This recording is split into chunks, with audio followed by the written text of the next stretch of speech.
Crumbl is a dessert company that began in Logan, Utah in 2017, and it's rapidly grown into a viral sensation.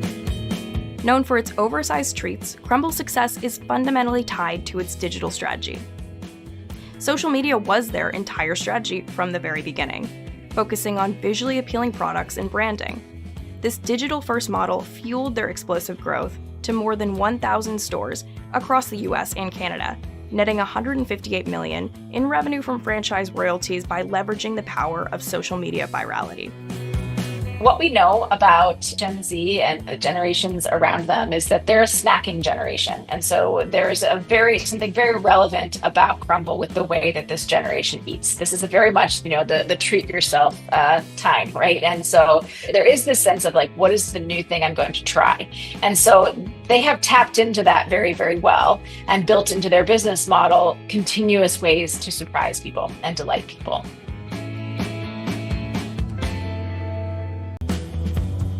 Crumbl has an impressive 10.4 million followers on TikTok. That's more than Starbucks, Dunkin', and Krispy Kreme combined. In total, more than 107 million TikTok videos mention Crumbl, several of which have clocked up hundreds of thousands of views. Crumbl's marketing success story starts with their product. These cookies are large, visually striking, and unapologetically decadent, setting them apart from more subtle offerings. But their success goes beyond just the taste. The entire experience of discovering and enjoying a Crumbl cookie is a crucial ingredient in their winning formula. They have also done a really good job of leveraging their brand assets, tangible things like the pink box. The cookie is very recognizable.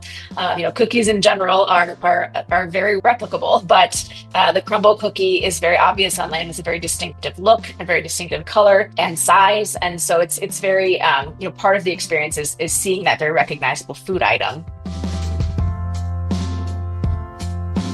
Also, the fact that they're really photogenic, so I could probably even take a good photo of them. So they take their photos, sort of shot from above. It looks really Moorish, but actually consumers can also take their photos and almost feel like they're the content creators.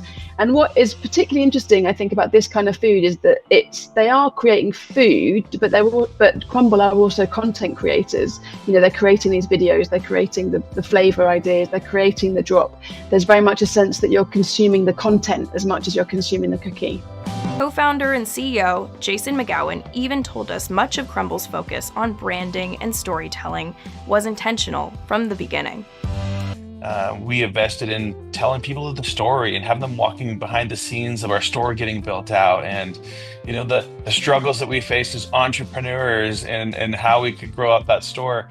And so it hasn't been something that's been tacked on or a side strategy or something that we put a little dollars behind. It's been really our entire strategy, which is to invest in social media and have our customers come along for the journey.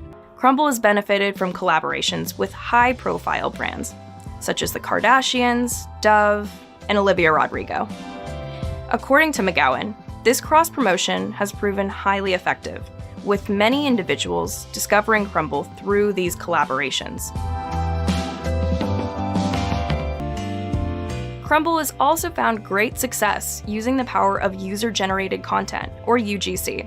The extensive mukbang and ASMR content dedicated to their brand exemplifies a rare form of social media engagement, relinquishing brand control to foster organic conversation.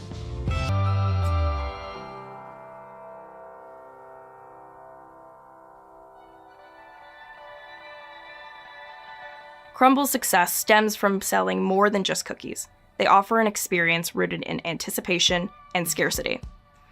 Each Sunday, the one day Crumbl is closed, they announce a limited flavor for that week that will be available Monday.